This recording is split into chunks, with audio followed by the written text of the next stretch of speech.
I'm your host, Marsha Florence of Just Ask Podcast Live. Thank you, ladies and gentlemen, for tuning in. As you know, our Thursday special means that we have some resources for you. So I don't want to take long with my introduction because I enjoy having this gentleman to come back and join us at all times, whenever he's available. And so we doing a special, well, I shouldn't say special, but we're doing a segment today on elder abuse, elder neglect, just some resource information in reference to elder care. So without further ado, I'd like to introduce my returning guest, who I'm always glad to see when he's available, elder law attorney Jim Schuster. Hey there, Mr. Schuster.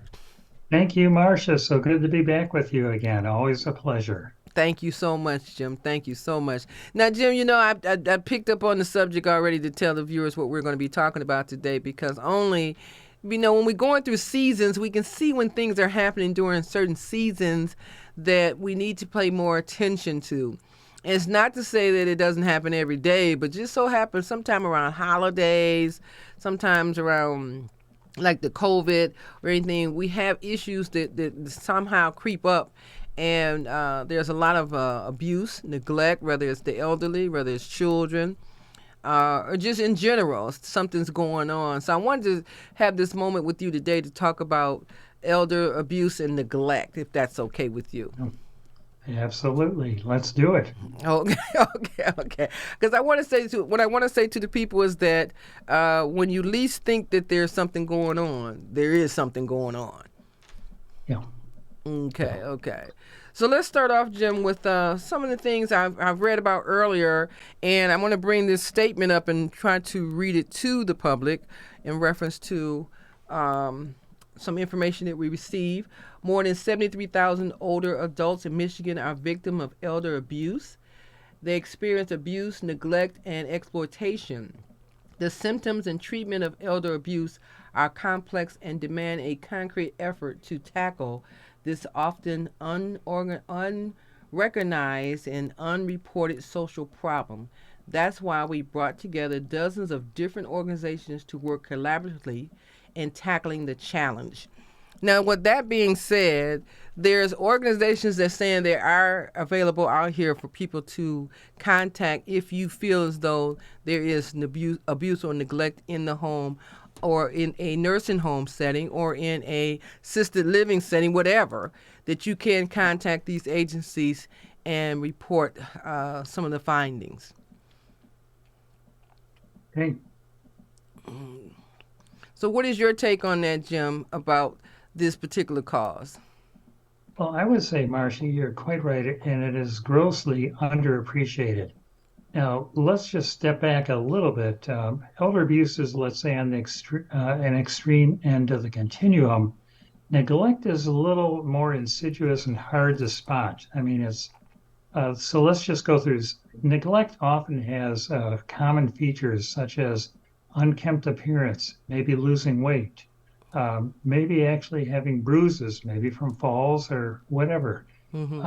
Once again, an elder can be neglectful of himself or herself, okay? So then you might also start seeing things like unpaid bills piling up. And then one, let's say, kind of good sign, whether we have a caregiver in charge or the elder is living by herself, one good sign is if you're no longer invited in the home. Every time you go to visit, maybe the elder says, I'll meet you on the porch, or the caregiver says, I have mom waiting, we'll meet you on the porch. Okay, so when you see these unusual behaviors, also there's, Marcia, like I said, this is an enormous field. So I think we could spend a 2-hour seminar on this, okay? So I'll try to fly over it. Emotional affect too. Certainly an elder can abuse himself, herself, if they're depressed. So once again, if you see things that are withdrawal from normal activities, normal behavior, pulling back, isolating from friends or family, increased fear, anxiety, those are clear signs of neglect or elder abuse. Mm-hmm. Now, abuse, typically, we use that term when we go to the more extreme end. In that case, we might see physical injuries, maybe from striking, or maybe bruises on the arms or hands, things like that. Mm-hmm.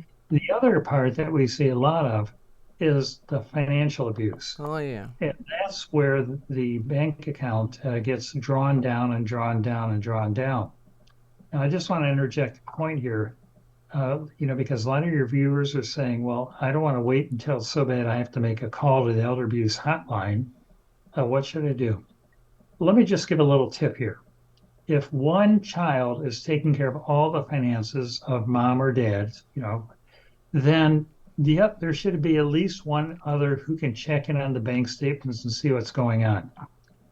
We had a case in my office a couple of years ago where the only time family found out something was bad was when the house was being put up for sale for the failure to pay taxes. Mm-hmm. Now, and then when the other child got involved, said, okay, we got all this money, let's just pay the bill. There was no money in the bank account. And the story goes on from there. Right. So, like I say, neglect has common features, whether you're talking elder neglectful, caregiver neglectful, and abuse goes on to the more extreme behaviors of physical injury and financial injury. You So that's a know, big Jim, flyover. so let me ask you something, Jim. Now, I notice you said if there's more than one child in the household, one child should be able to handle probably the paperwork, and the other child should be able to oversee it to make sure everything's going accordingly. But Yeah. normally, is it that the child who is handling the paperwork, are they the administrator of the estate or something, the person, the legal representative of the parent or something? Because Well, the way it usually goes, Marcia, oftentimes they're joint on a bank account if, let's say, the elder has not seen a lawyer, or if they've seen a lawyer, then there's power of attorney. Okay.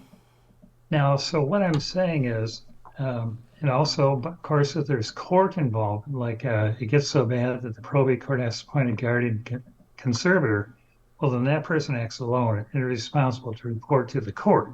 So let's go back to the family.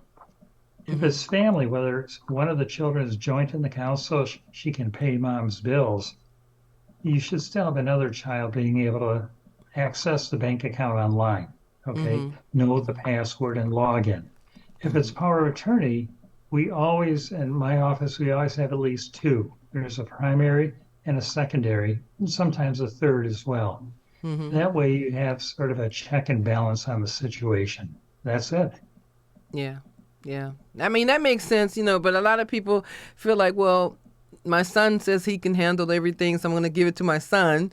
My youngest son, he's not available. I mean, people make excuses for why they put one person over control of their Yeah. estate instead of having a joint relationship with the children or whatever, so that they understand that I'm not watching over you, but we want to make sure that I'm being taken care of properly. I think a lot Yeah. of times, Jim, parents are afraid to confront their children about handling their financial affairs and just let them do it because, they say they can. But I remember one time in our conversation, we were talking about not having children on the parent's account, on the parent's bank account, because if the child has a garnishment or something and the parents' their names is on the parent's account, the garnishment can pull the money out from the parent's Yeah. account, and and the parent don't have anything to do with that, but the child didn't tell them, and so that That's bill right. has been taken care of.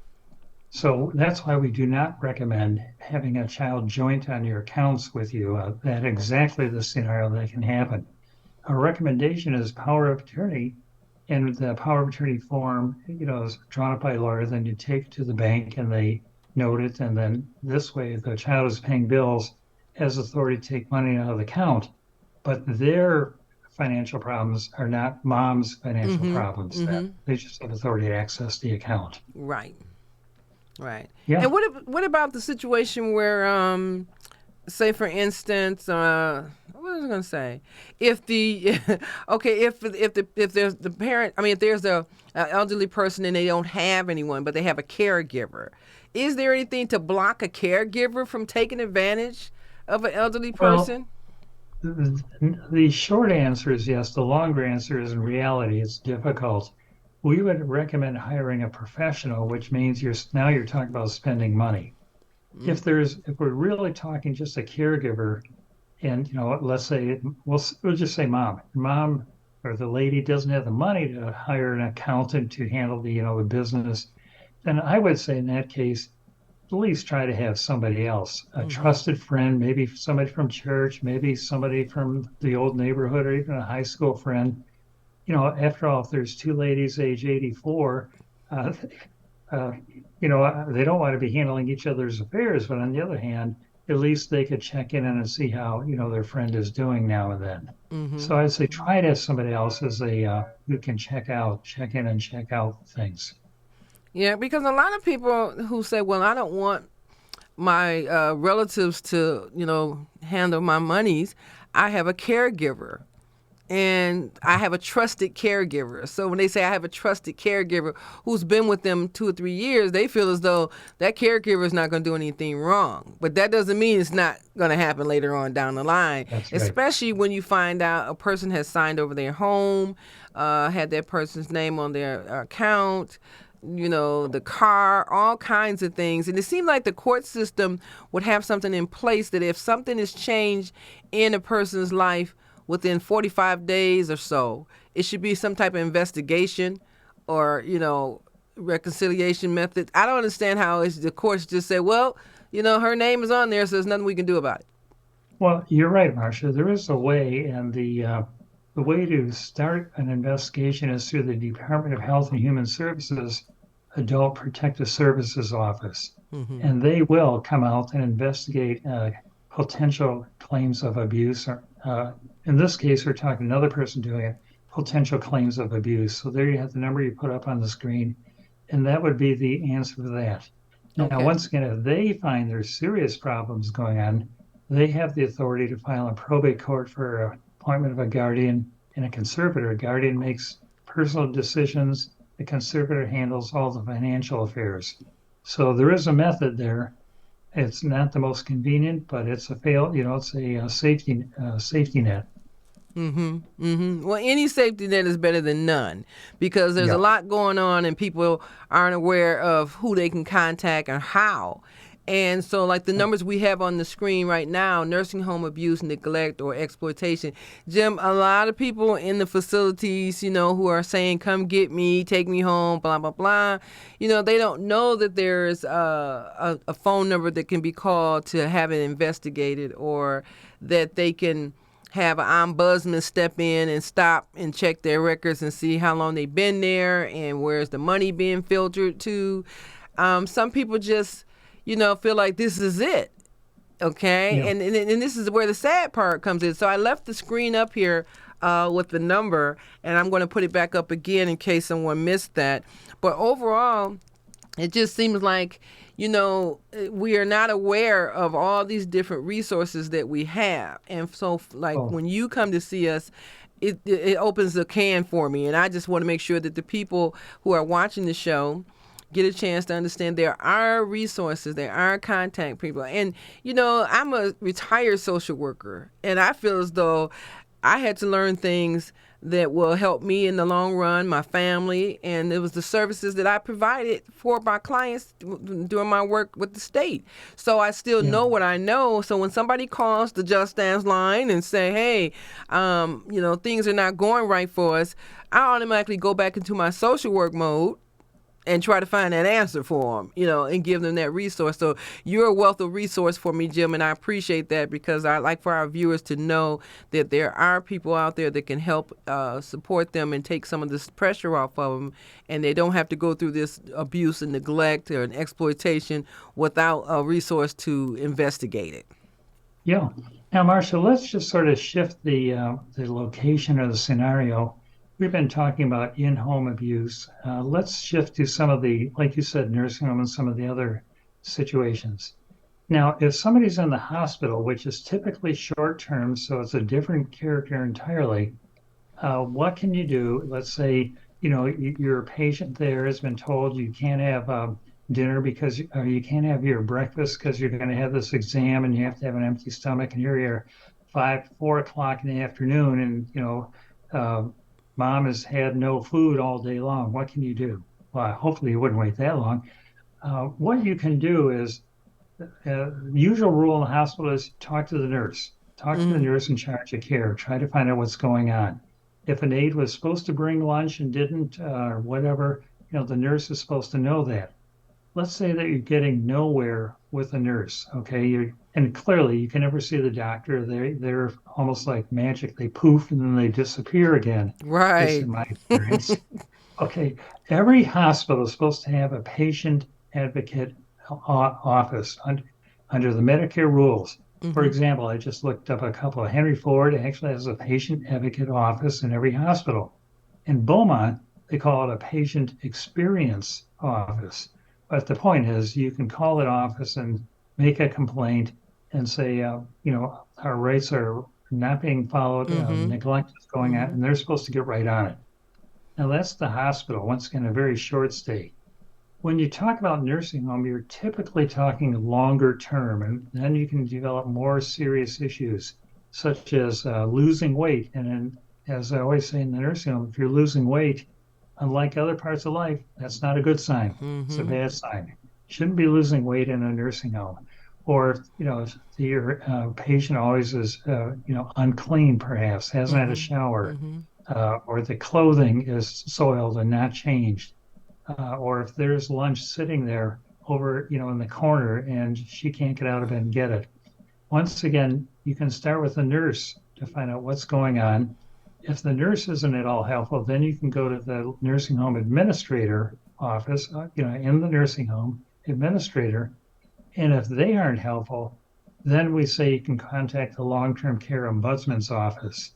Now, you don't have to file a formal complaint at this stage, but the long-term care ombudsman has representatives for every nursing home, and they typically can make contact within the 24 hours. Okay, so Mhm. they're a very good resource. I don't see their number up on the screen at the moment, but we can get it to the listeners, later if need be. So that's the order that we go through. And finally, see if you file a complaint with a nursing home, formal complaint, or once again, a Medicare complaint with the hospital. I forgot to mention that you can make a formal Medicare complaint. These things take time. You're Mhm. not going to get results within 24 hours. Okay. So we're talking about what to do for immediate relief. Uh, But with Medicare, if you have a complaint, Jim, it's like you said, like, a person was supposed to provide some service and they didn't, and yeah. so somehow a magical bill goes through for that month or week or whatever, and you get your yearly invoice or monthly invoice, and it says, for this period. Imagine that a period that that you did not receive services was paid for, and the people didn't take care of you. It should be Yeah. a way for you to go back to Medicare and say, "Hey, I never received any service for this, and this payment needs to be withdrawn." They probably will, take the long route to do it, but we need to let people know that there is a Medicare.gov/claims appeals site that you can actually go to. And sorry, ladies and gentlemen, we don't have that up, but we'll give that out again. Medicare.gov/claims what do I say, hyphen appeals. And that makes sense because if I know that I didn't get any service, but yet this bill came, and I'm like, what? These people are saying that I got service for these 2 weeks, and I don't remember seeing anybody. They turned me down. I need to report that to make sure that they don't pay these people who are not doing the job. And these people might lose their certification if they start getting reported with action like that. Mm-hmm. Mm-hmm. Yeah, and it should be, it should be some type of recourse because somebody's, taking advantage of the system. I'm not saying, that people don't get away with it, but everybody who don't complain, that's why that list of complaints study growing. Nobody's actually doing anything because the word doesn't get out that there are contact information and resources that you can use to have your complaint looked into. So I did Yeah. put some information on the board here, up on the screen. Report elder abuse. Notify the Michigan Department of Health and Human Services, Adult Protective Services at 855-444-3911 if you suspect elder or vulnerable adult abuse, neglect, exploited occurs. Okay, so it's a lot there. Private residence, unlicensed settings such as assisted living facility, an adult foster care home, a home for the aged, or a nursing home where the suspected perpetrator is not an employee of the facility or the resident is on leave from the nursing home. All right. That's a lot, Jim. That's a lot to be said and to be determined. While you have that up, Marcia, I would point out that the long-term care ombudsman I referenced in the nursing home, we have it there. They will take action in any licensed facility except hospitals. So adult foster care home has to be licensed. Home for the aged is a licensed facility. Nursing home are licensed facilities. So the long-term care ombudsman can take action in those areas. They cannot take any action in a private residence or unlicensed, let's say, assisted living or senior apartments. So Okay. just sort of clarify their line of work. Okay. I think we have another one too. Let's see.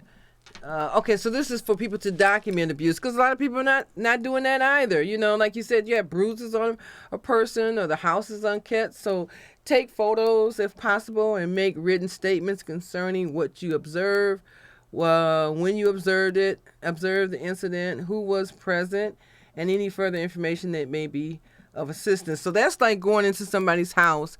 I'm visiting somebody and I can see that the house is disheveled, but yet there's supposed to be a caregiver.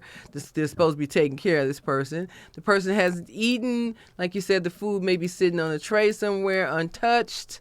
And the person is laying in the bed, never was lifted up to go and have their hygiene taken care of. And then the nursing home assistants or whoever's coming, the caregiver can come in and say, oh, I was here this morning and did this, or, oh, I was coming, I just had to run a few errands. But yet there's signs in the home that this situation looks like it's been ongoing. Yeah, exactly right, Marcia. Exactly. Now, by the way, I just wanted to backfill on one thing I just said. I point out where the long-term care ombudsman, where they can take action. Where they can't, remember the private residence, the unlicensed facilities.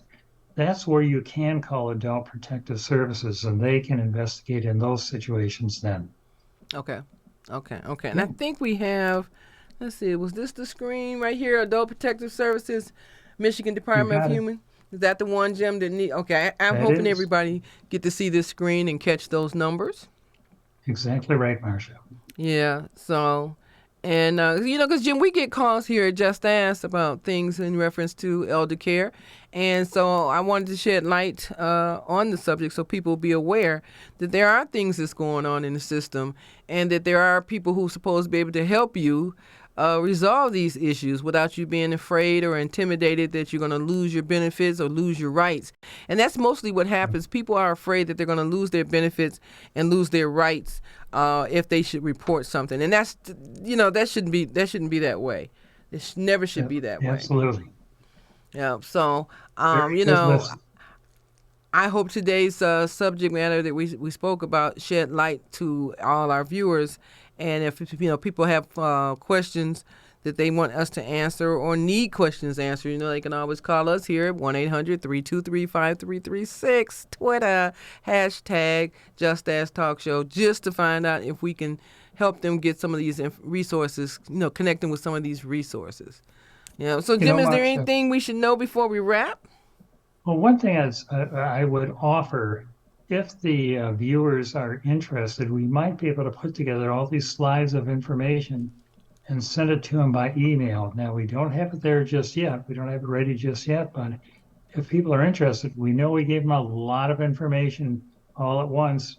Maybe if they wanted, we could try to package it and put it in an email to them from the Just Ask Talk Show. You have me flooded with phone calls now, but it's okay. Okay. Well, Jim, I mean, a lot of people still request your book, the planner. So, do you still offer the planner? Oh, we do. We do. Okay. Did I have my planner? I thought I had my planner. It's a free public service. We don't do the work anymore. We refer to attorneys who are still actively practicing if people want to follow up on that. Okay. Well, a lot of people do, when they see you, Jim, they always want to know about that planner. Can I get that planner? So I'm not going to forget about that planner. All right. Okay. So, yeah, Jim, we will work with you on getting something compiled together for our viewers who have an interest in wanting to be able to contact each and every one of these services so they won't slip through. and we'll definitely take care of that. And I appreciate it. I really do appreciate it. So once again, I'm just going to briefly put up the screens one more time. The Adult Protective Service, Michigan Department of Health and Human Service number, 517-373-9196. And Michigan Long-Term Care Ombudsman, 866-485-9393 or 517-827-8040. And Office of Recipients' Rights, 854-9090. Okay. So if ladies and gentlemen, if you missed that, give us a call. We will definitely get this back out to you, and definitely will connect you with whatever resources you need. So, Jim, will you come back? And I'm always asking you to come back and join us again. You gonna come back and join us again? Well, I'll be pleased to. It's always a pleasure. It's always my pleasure. Thank you, Jim. So hold that for me 1 second, and I'll be right back.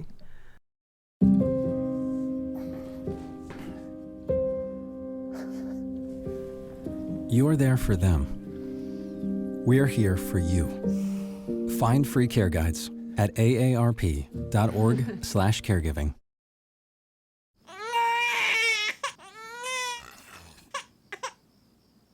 If you love them enough to suck the snot out of their nose at 4 a.m., then surely you'll check nhtsa.gov/the-right-seat to make sure they're in the right car seat. Well, ladies and gentlemen, this show is so dynamic. I wanted to go on longer, but I can't. Running out of time. So if you have an interest in it, you can always give me a call, 1-800-323-5336, and we'll get some more information out to you. And if you're interested in that Jim Schuster planning guide, let me know, too. I'll sneak that in and see if we can get you one out in the mail. All right. I'm your host, Marsha Florence, for Just Ask. And what do I always say? If you are a person with a disability, or if you just have a general question about a person, don't be afraid to ask. Just ask. I'm your host. See you next time.